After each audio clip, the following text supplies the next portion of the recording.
हाँ जी, अब हम आ गए हैं अपने एफएम पेपर के इंपॉर्टेंट क्वेश्चन की लिस्ट को एनालाइज करने के लिए, एक स्ट्रेटेजी बनाने के लिए। जो ग्रुप टू का जो पेपर होते हैं हमारे, उसमें से दो पेपर हमारे ऐसे होते हैं जो हमारे मार्क्स को कम करते हैं। एक ऑडिट होता है, एक ईआईएसएम। जब आप ये लेक्चर देख रहे होगे, ईआईएसएम का पेपर देके आए होगे। और ईआईएसएम का पेपर, क्योंकि हम कॉमर्स बैकग्राउंड से हैं, ईआईएस एक कंप्यूटर नेटवर्क, तो उसमें बहुत ज्यादा अच्छा पेपर जाएगा ऐसी उम्मीद नहीं है। तो जब भी आप पेपर आए तो थोड़े से डिसअपॉइंट होंगे आप ईआईएसएम के पेपर से। लेकिन अगर आपके एडवांस अकाउंट्स और एफएम में बहुत ज्यादा मार्क्स नहीं है तो आपको पास होने के लिए एग्रीगेट में हमेशा प्रॉब्लम आएगी। अब आपके पास है 1.5 डेज का समय और सब्जेक्ट है आपके दो, एफएम भी तैयार करना है और इकोनॉमिक्स भी तैयार करना है। तो एफएम को पहले कैसे तैयार करना है, कौन कौन से क्वेश्चन ऐसे हैं जो आपको तैयार करने हैं, क्या क्या मिल रहा होगा आपको यहाँ पर, पहली चीज। दूसरी चीज, उसके बाद पेपर का एक एनालिसिस दिख रहा होगा यहाँ पर आपको कि कौन कौन से पेपर में, कौन कौन से ईयर में, कौन कौन से चैप्टर से कितने कितने मार्क्स के पेपर आए। तो इस एनालिसिस का क्या फायदा होता है, ये आपने टेक्स्ट में भी देख लिया होगा और कॉस्ट में भी देख लिया होगा। तो ये दो चीजें हम फटाफट से डिस्कस करेंगे। उसके बाद कुछ चीजों के यहाँ पर स्माइली लगी हुई है, जैसे लिवरेज के नीचे आपको दिख रहा होगा स्माइली लगी हुई है। चैप्टर्स के अंदर टॉपिक वाइज और उसके इलस्ट्रेशन और प्रैक्टिकल बता दिए गए हैं कि इन टॉपिक्स को कवर करने के लिए अगर आप इतनी इलस्ट्रेशन करके चले जाएंगे तो इनफ होगा। क्या इतने से ही काम चल जाएगा? आंसर इज यस, इतने से काम चल जाएगा। लेकिन किसी भी क्वेश्चन को उठाने से पहले, जहां से भी आपने क्लास ली है, उन्होंने पहले एग्जांपल्स कराए होंगे आपको, कंसेप्ट बिल्डिंग एग्जांपल्स। फॉर से अगर मान लीजिए आपने लिवरेजेस किए तो ऑपरेटिंग, कंबाइंड, फाइनेंशियल लिवरेज के कुछ बेसिक क्वेश्चन कराए होंगे उन्होंने, कुछ बेसिक फॉर्मूला। तो पहले आप उनको देखिए बेसिक्स को, उसके बाद कोई क्वेश्चन ट्राई करिए। एट रैंडम अगर कोई क्वेश्चन ट्राई करने बैठ जाएंगे तो बहुत टाइम वेस्ट हो जाएगा आपका। तो पहले मैं बात करता हूं कि पहले एनालिसिस देख लेते हैं पेपर का, फिर उसके बाद देखते हैं कि कौन से क्वेश्चन और हमें क्या क्या चीजें मिल रही होंगी। जिसके सामने हमने स्माइली लगाई हुई है, इसका मतलब ये है कि इस पूरे चैप्टर के वीडियो लेक्चर्स और सॉल्यूशंस आपको प्रोवाइड किए जाएंगे डिस्क्रिप्शन बॉक्स में। कोई एक्सेस की जरूरत नहीं पड़ेगी, जाके सीधा क्लिक करिए और आंसर देखिए। वीडियोस आपको चैनल पे नहीं मिलेंगे, वो प्राइवेट है, तो बस उसी लिंक से ओपन होंगी। लास्ट पेपर है आपका, पूरा दम लगा दीजिए। उसके बाद इंटर के पेपर खत्म होने के बाद, क्या बाकी बच्चों के लिए, चाहे वो फाउंडेशन के हैं, सीए फाउंडेशन के, सीएमए फाउंडेशन के, सीएमए इंटर के, जिनके एग्जाम सभी दिसंबर और जनवरी में आने वाले हैं, जो आपके जूनियर्स हो सकते हैं, तो उनके लिए आगे एक महीने में वो सारी स्ट्रेटजी, वो सारे इंपॉर्टेंट क्वेश्चन, वो सारे रिवीजन वीडियो सब अवेलेबल कराए जाएंगे। तो अब हम आते हैं सीधा सीधा एफएम पे। एफएम के जैसे ही तैयारी हम डिस्कस कर लेंगे स्ट्रेटजी, उसके बाद आपको कल आपको मिलेगी इकोनॉमिक्स की वीडियो स्ट्रेटजी। तो ये काम जो भी हम डिस्कस कर रहे हैं, एक अगले दिन आप 4 बजे तक, मतलब कल शाम 4 बजे तक आप ये काम पूरा खत्म कर लेंगे, तब जाके आप इकोनॉमिक्स शुरू करेंगे। आई होप पॉइंट क्लियर है। तो पहले आते हैं हम पेपर के एनालिसिस पे। मई 18 पहली बार पेपर हुआ था एफएम इन इकोनॉमिक्स का कंबाइंड, मतलब जब नया सिलेबस आया था, वहां से लेके मई 22, इसका मतलब लेटेस्ट पेपर तक सारे एक एक क्वेश्चन को एनालाइज करके ये शीट बनाई गई है। आपको ध्यान से देखना है कि कैसे कैसे पेपर आता है।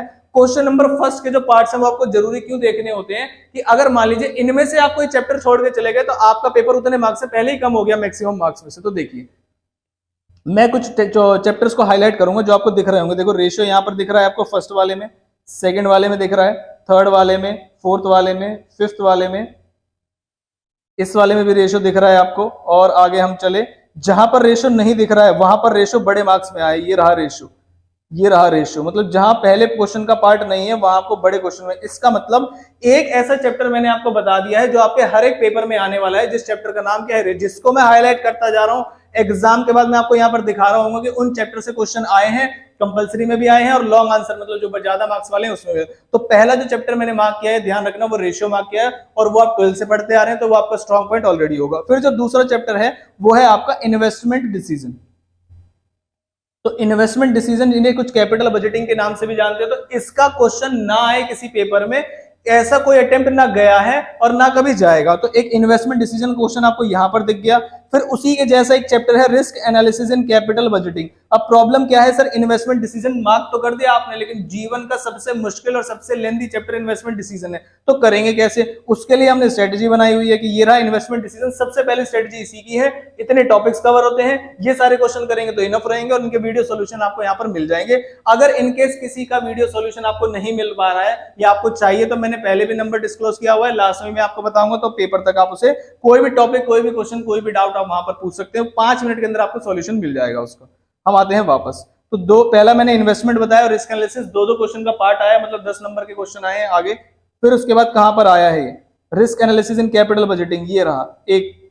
उसके बाद इन्वेस्टमेंट डिसीजन, ये रहा 2। तो एक बड़ा क्वेश्चन, एक छोटा क्वेश्चन। फिर तीसरे वाले में आए ऐसे ही इन्वेस्टमेंट डिसीजन, ये रहा। और रिस्क एनालिसिस हम चेक करते हैं, रिस्क एनालिसिस इस वाले में नहीं आया है, छोटे वाले क्वेश्चन में पार्ट बन के आया है, तो इसका मतलब दोनों चैप्टर से कंपलसरी क्वेश्चन आपको दिख रहे हैं। फिर से आ गए हम, ये रहा इन्वेस्टमेंट डिसीजन और रिस्क एनालिसिस वाला, क्या इस वाले में आया है? आंसर इज यस, इस वाले में आया है। तो हर एक अटेम्प्ट में दोनों चैप्टर से क्वेश्चन आ रहे हैं। फिर से risk analysis in capital budgeting यहां दिख रहा है आपको, risk analysis in capital budgeting यहां दिख रहा है आपको, और इन्वेस्टमेंट डिसीजन। तो जो नवंबर 20 का पेपर था, अगर कोई बच्चा इस पेपर को छोड़ के गया होगा तो लेंदी मतलब 10 + 10 + 5 25 नंबर के तो इन दो चैप्टर से आ गए। तो 3 चैप्टर्स जो यहाँ आपको बता रहा हूं, एक रेशियो, एक इन्वेस्टमेंट डिसीजन और एक आपका risk analysis in capital budgeting. एक एक क्वेश्चन, एक एक सॉल्यूशन की वीडियो सॉल्यूशन नीचे आपको प्रोवाइड की गई होगी। तो ये 2 से 3 चैप्टर मैंने आपको बताया कि ये बहुत ज्यादा इंपॉर्टेंट है। फिर उसके बाद अगला चैप्टर जो मैं मार्क करने जा रहा हूं वो है आपका लिवरेज। यहां पर आ गए हम, देखिए क्या पहले वाले पेपर में लिवरेज आया है? Answer is yes. फिर उसके बाद क्या दूसरे वाले पेपर में लिवरेज आया है? चेक कर लेते हैं, ये रहा, बड़े क्वेश्चन में आया है। फिर क्या तीसरे वाले पेपर में लिवरेज आया है? आंसर इज यस, ये भी बड़े क्वेश्चन में है। फिर क्या चौथे वाले में लिवरेज आया है? चलो चेक कर लेते हैं, लिवरेज ये रहा, बड़े क्वेश्चन में आया है। फिर क्या नेक्स्ट वाले में लिवरेज आया है? आंसर इज यस, यहाँ पर भी आया है। नेक्स्ट रिस्क एनालिसिस, देखो जब इस वाले पेपर में जब उन्होंने ज्यादा इन्वेस्टमेंट और रिस्क एनालिसिस वाला पेपर बनाया तो इसके अंदर उन्होंने लिवरेज वाला क्वेश्चन हटा दिया है यहाँ से। लेकिन हर पेपर में हट जाएगा ऐसा नहीं है, ये देखिए हर एक पेपर में आपको लिवरेज दिखाऊंगा। मोस्टली आपको सेकंड क्वेश्चन दिख रहा होगा या फर्स्ट क्वेश्चन के किसी पार्ट में दिख रहा होगा। और कहां पर है लिवरेज? ये रहा, लास्ट क्वेश्चन भी हो सकता है, ये रहा लास्ट क्वेश्चन, ये रहा second question. I hope point clear है। तो 3 से 4 मैंने आपको दिखाया। उसके बाद एक और चैप्टर मार्क कर रहा हूं, डिविडेंड डिसीजन कैपिटल स्ट्रक्चर। पूरा तो इन डिटेल में डिस्कस करने की जरूरत नहीं है, ये आपको डिस्क्रिप्शन बॉक्स में आंसर शीट मिल जाएगी। कुछ चैप्टर्स मैंने मार्क किए हैं। एक चैप्टर है डिविडेंड डिसीजन, वो आप जरूर करके जाएं। ऊपर लिखा है या नहीं लिखा है, लेकिन हर एक पेपर में cost of capital, capital structure और डिविडेंड डिसीजन, इनमें से एक ना एक क्वेश्चन जरूर आता है। पेपर आएगा तो जब मैं आपको डिकोड करके दिखाऊंगा कि इस सीट से पेपर आया है। अब आ गए इधर हम एफएम के हॉट क्वेश्चंस पे। जब आप इन्वेस्टमेंट डिसीजन के चैप्टर कर रहे होंगे, इन्वेस्टमेंट डिसीजन के, तो उसमें आपको ये सारे टॉपिक्स आने चाहिए। पहले आपको आनी चाहिए टेक्निक्स। टेक्निक्स मतलब ट्रेडिशनल भी और मॉडर्न भी, मतलब जिसमें पेबैक पीरियड और डिस्काउंटेड पेबैक पीरियड ये सारे आते हैं, तो वो सारी टेक्निक्स, चाहे एनपीवी है चाहे आईआर। तो अगर आपको बेसिक टेक्निक्स के क्वेश्चन करने हैं तो इलस्ट्रेशन 4, 8 और 10 और प्रैक्टिकल 1 to 6 करने हैं। अगर आपको आईआरआर के क्वेश्चन देखने जो एग्जाम में पूछा जाता है तो इलस्ट्रेशन 6, 7, 11, 12, प्रैक्टिकल 3। क्या इतने ज्यादा क्वेश्चन जरूरी है? आंसर इज यस, क्योंकि एग्जाम में रेलेवेंस बहुत ज्यादा है इस चैप्टर की, इसलिए। फिर एक टॉपिक है एमआईआरआर, बहुत ज्यादा तो एग्जाम में पूछा नहीं जाता, फाइनल का कंसेप्ट है, लेकिन एक क्वेश्चन उन्होंने डाला हुआ है एमआईआरआर का, वो है इलस्ट्रेशन नंबर 9। तो जब एग्जामिनर को पेपर मुश्किल बनाना होगा तो वो एमआईआरआर का क्वेश्चन पूछ लेगा जो बच्चे ने नहीं किया होगा। फिर कुछ स्पेशल केसेस है, कुछ इंपॉर्टेंट क्वेश्चन है। जो स्पेशल केस है वो इलस्ट्रेशन नंबर 13 से लेकर 19 में दिए हुए, चाहे वो अनइक्वल लाइफ से रिलेटेड है, चाहे XYZ रीजन, कुछ भी उन्होंने एक्स्ट्रा किया है। तो 13 से लेकर 19 इलस्ट्रेशन तक तो वो सारे कवर हो जाएंगे। इंपॉर्टेंट में आप प्रैक्टिकल ये वाले कर लेंगे तो ये जो पूरा चैप्टर है आपको जो 25 नंबर तक पूछा जा सकता है एग्जाम में, क्योंकि रिस्क एनालिसिस बिल्कुल इसी के जैसा है। फिर आगे लिवरेज में, लिवरेज में हमने टू द पॉइंट रखा है, कंसेप्ट बेस्ड। अगर आपको क्वेश्चन करने मतलब ऑपरेटिंग लिवरेज, कंबाइंड लिवरेज वगैरह निकालना है तो इलस्ट्रेशन 3, 4, 5 करना है। एग्जाम से रिलेटेड अगर आपको क्वेश्चन करना है, जैसे एग्जाम में क्वेश्चन आते हैं एग्जाम टाइप, तो 3, 4, 6, 7, 8, 10 प्रैक्टिकल कर लीजिए। एग्जाम में इसी टाइप के क्वेश्चन आपको पेपर में दिख जाएंगे। आगे जब आएगा WCM, WCM का मतलब होता है वर्किंग कैपिटल मैनेजमेंट। कितने टॉपिक है इसमें? WCM का मतलब हमें क्या लगता है कि बस कंप्यूटेशन है, वर्किंग कैपिटल की एस्टिमेशन कर लो, answer is no. Operating cycle के क्वेश्चन आते हैं एग्जाम में, चाहे वो ऊपर लिखा गया है 5 नंबर में आए 10 नंबर में आए। एस्टिमेशन आता है, एक्स्ट्रा शिफ्ट वाला एक क्वेश्चन है इसमें, और एक ratio plus working capital mix करके एक क्वेश्चन है जो एग्जाम जब डिफिकल्ट आता है तो ऐसे क्वेश्चन देते हैं। इन सभी के रिस्पेक्टिव क्वेश्चन कौन कौन से उसके सामने लिखा हुआ है, इतने क्वेश्चन वर्किंग कैपिटल में जरूर करके जाएं। फिर आया cost of capital. Cost of capital में जब आप मेजर कॉस्ट ऑफ कैपिटल निकालोगे तो चाहे केई है, केपी है, केडी है, ये वाले क्वेश्चन अगर आपको करने हैं तो 1 से लेके 8 तक ऑलमोस्ट आपको सारे क्वेश्चन मिल जाएंगे। फिर अगर आपको केडी निकालना है, लेकिन कौन से मेथड से? आईआरआर मेथड से, तो उसका जो इलस्ट्रेशन है इलस्ट्रेशन नंबर 4 है। इनमें से कोई भी क्वेश्चन आपको ऐसा लगता है कि हम सॉल्व नहीं कर पा रहे हैं तो आपको बहुत ज्यादा सर्च करने की जरूरत नहीं है, मैं नंबर प्रोवाइड करूंगा लास्ट में, उसमें मैसेज करिए आप, तुरंत आपको सॉल्यूशन मिलेगा उसका। उसके बाद अमोर्टाइजेशन का एक क्वेश्चन है जिसमें वैल्यू निकालनी है, वो इलस्ट्रेशन नंबर 5 है। एक एक क्वेश्चन इंपॉर्टेंस रेलेवेंस रखता है, ये ध्यान रखिएगा, किसी भी टाइप का क्वेश्चन छूट ना जाए। केई निकालने के, क्योंकि केई का क्वेश्चन हमेशा आता है और कई बार देखा गया इलस्ट्रेशन मतलब जो क्वेश्चन नंबर फर्स्ट के कंपलसरी पार्ट में ज्यादा पूछा जाता है, तो जो केई है वो इलस्ट्रेशन 9, 10, 11, 12 से आपके केई के हर टाइप के क्वेश्चन खत्म हो जाएंगे। फिर WACC और WMCC, इनसे ज्यादा एग्जाम में क्वेश्चन आता है, तो मैं इनको और इंपॉर्टेंट बता दूं, WACC और WMCC यहां से क्वेश्चन ज्यादा आता है, एस्टिमेशन से तो आता ही आता है। यहां पर आगे इलस्ट्रेशन 7, प्रैक्टिकल 2, 4, 5, 6 और दूसरे वाले का WMCC marginal cost of capital का इलस्ट्रेशन नंबर 8। बहुत ध्यान से और बहुत ज्यादा टाइम इन्वेस्ट करके ये शीट बनाई गई है। एग्जाम में इन्हीं टॉपिक से एक क्वेश्चन आ रहा होगा। इलस्ट्रेशन नंबर भी मैं मैच करा दूंगा आपके एग्जाम में कि ये वाली इलस्ट्रेशन नंबर जो है इस तरीके का क्वेश्चन इस एग्जाम्पल में दिया हुआ है। उसके बाद फिर आगे कैपिटल स्ट्रक्चर में, कैपिटल स्ट्रक्चर के जो क्वेश्चन है वो बेसिक, एमएम अप्रोच और आर्बिट्रेज अप्रोच, ईबीआईटी ईपीएस, जिसमें से किस टाइप के क्वेश्चन ज्यादा आते हैं?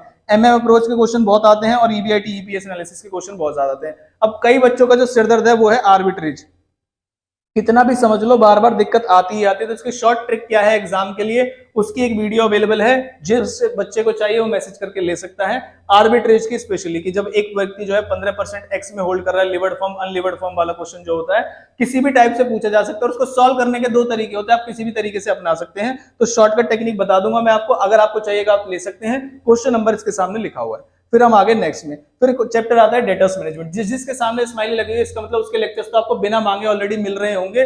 प्राइवेट है वीडियोस, लेकिन क्लिक करते ही आपका जो है उसके अंदर प्ले हो जाएगी। तो इसके अंदर एक ऑप्टिमम क्रेडिट पॉलिसी आपको बतानी होती है, कौन सी वाली सही है, जिसके अंदर ज्यादा उधार देना, कम उधार देने में क्या फायदे नुकसान है, उसको इवेलुएट करना है। इलस्ट्रेशन नंबर 15, 16, 17, 18 और प्रैक्टिकल नंबर 11, इतने क्वेश्चन अगर आप डेटास मैनेजमेंट के कर जाएंगे तो आपके लिए इनफ रहेगा। फिर आगे हम डिविडेंड डिसीजन पे, बहुत इंपॉर्टेंट है। कभी भी ऐसा मुश्किल ही हुआ होगा कि एग्जाम में नहीं आया है डिविडेंड डिसीजन। 3 से 4 तरह के क्वेश्चन बचते हैं, एक रेलेवेंस इररेलेवेंस थ्योरी जिसका वैल्यू पे कोई फर्क नहीं पड़ता, वॉल्टर के क्वेश्चन, गॉर्डन के क्वेश्चन और लिटर के क्वेश्चन, जिसमें से वॉल्टर और एमएम बहुत ज्यादा बार पूछा जाता है, गॉर्डन और लिंटर कम बार पूछा जाता है। तो जो ज्यादा बार पूछा जाता है उसके ज्यादा क्वेश्चन प्रैक्टिस करके जाने हैं। जो कम बार पूछा जाता है, कम का मतलब एक बार भी अगर पूछा गया है तो अगला अटेम्प्ट आपका हो सकता है, परसों वाले पेपर में पूछा जा सकता है। तो ये नहीं कि एमएम और गॉर्डन के या लिंटर के सारे करके जाए, एक एक बार जो बाकी मैंने एक एक दो दो क्वेश्चन लिखे हुए जरूर करके जाएंगे आप। फिर उसके बाद अदर चैप्टर्स को मैंने एक ही कैटेगरी में रख दिया है, जिसमें से ये कुछ ऐसे चैप्टर्स है जिसके एक भी क्वेश्चन आप नहीं छोड़ सकते, जैसे कि रेशियो।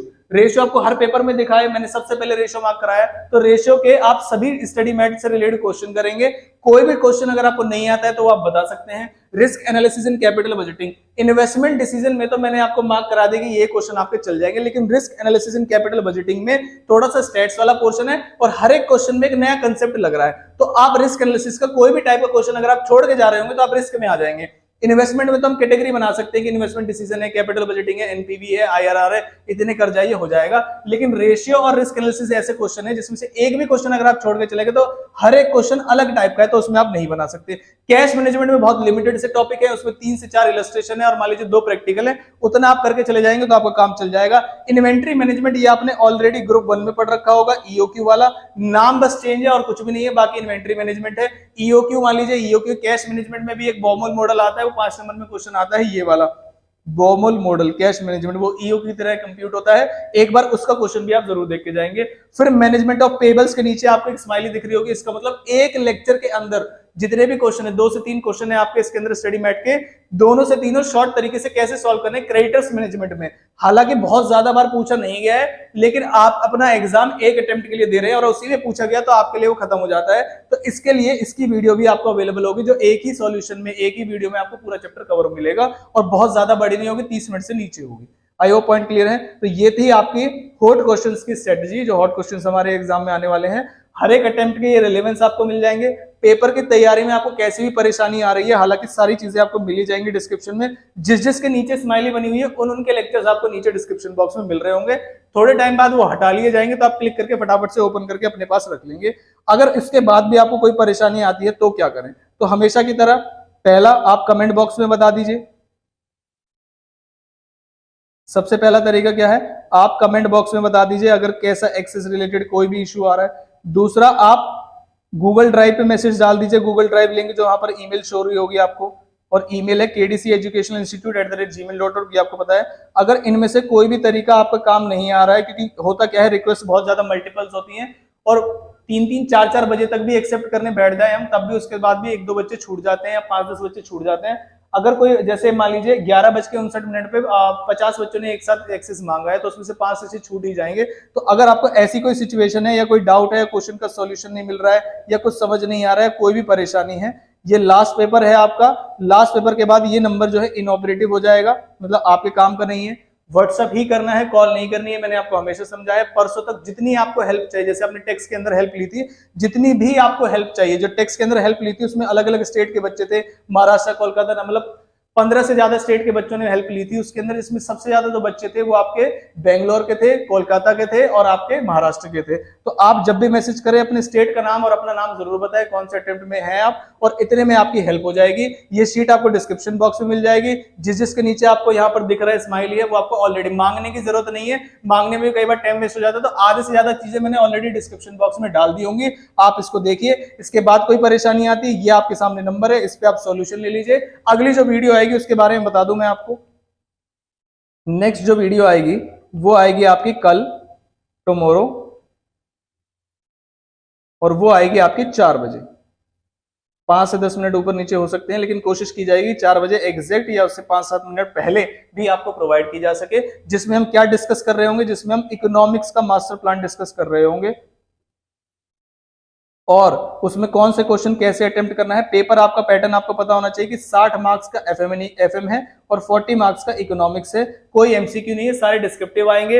इकोनॉमिक्स में भी एक पैटर्न होता है कि मैक्सिमम क्वेश्चन इतने लेंथ का नहीं पूछा जा सकता, बहुत ज्यादा मार्क्स का, तो उसमें टू द पॉइंट एक्सप्लेनेशन, तो एक एक चीज प्रैक्टिकल थ्योरी कल आपको बताई जा रही होगी, तब तक आप एफएम स्टार्ट करिए। एक चीज और इंपॉर्टेंट क्या है इसके अंदर, जरा ध्यान से देखिए। जब हम ये, जैसे मैंने वीडियो के स्टार्टिंग में बोला था, जब हम ईआईएसएम का लेक्चर देखते हैं, ध्यान से समझना, ईआईएसएम का जब हम पेपर देके आते हैं तो हर एक बच्चा, मेजॉरिटी बच्चे निराश होते हैं। कारण ये है कि हमारा कॉमर्स वालों का वो सब्जेक्ट नहीं है। तो इनकेस अगर आपका पेपर आपकी उम्मीद से बढ़ के नहीं गया या आपको लग रहा है कि आप फेल हो जाओगे, तो इसलिए एफएम का पेपर दे ही ना। अगर कोई ऐसी सिचुएशन है किसी बच्चे की, तो ध्यान रखें, हमारे कॉमर्स वालों के लिए नहीं है वो पेपर। आप जितना ट्राई करके आए हैं, जितनी कोशिश करके अगर आपने पेपर अटेम्प्ट किया है, ऐसा मत कर देना कि मुझे लग रहा है कि 40 भी नहीं आएंगे तो एफएम इको का पेपर देके क्या करूंगा। पता चले उस पेपर में आप पास हो गए और अगला पेपर आपने नहीं दिया। ऐसा मोस्टली बच्चों के साथ होता है। तो आपका पेपर अच्छा गया है, बेकार गया है, कैसा भी गया है, आप एफएम एंड इको की तैयारी अभी से शुरू कर देंगे। जैसे ही आपका एग्जाम खत्म होगा, ये वीडियो आपको अवेलेबल हो जाएगी।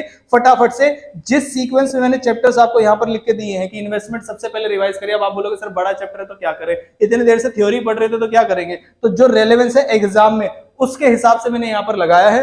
रेशियो को कम से कम 2 बार रिवाइज करिएगा। रेशियो क्योंकि आपने 12th में पढ़े हुए हैं, आगे रेशियोज भी आते हैं, तो आप आराम से इसे रिवीजन कर सकते हैं।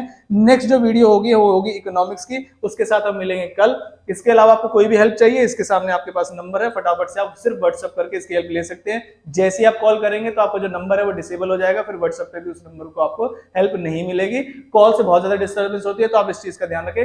कॉल का मतलब व्हाट्सएप कॉल भी होता है, तो आप व्हाट्सएप कॉल भी नहीं करेंगे। कुछ बच्चों ने टेक्स्ट में जो हेल्प लेने का तरीका वो देखा था कि अगर हम कॉल नहीं कर सकते तो हम क्या कर सकते हैं, तो उन बच्चों ने अपनी प्रॉब्लम एक वॉइस नोट बना के मुझे भेजी थी कि उस वॉइस नोट में उस बच्चे ने अपनी प्रॉब्लम बताई। तो जिन जिन बच्चों ने वॉइस नोट बना के भेजी वो बच्चे देख भी रहे होंगे अगर ग्रुप 1 वाले हैं तो अगर वॉइस नोट से आप मुझे अपनी प्रॉब्लम समझा देंगे जो मैसेज के थ्रू समझ में नहीं आ रही है, तो आप वॉइस नोट बना के भेज दीजिए। आपको जो भी उसका करेक्टिव सॉल्यूशन होगा वो जल्द से जल्द आपको अवेलेबल करा दिया जाएगा। कल मिलते हैं अगली वीडियो के साथ, तब तक आप एफएम को कंप्लीट करके रखिए।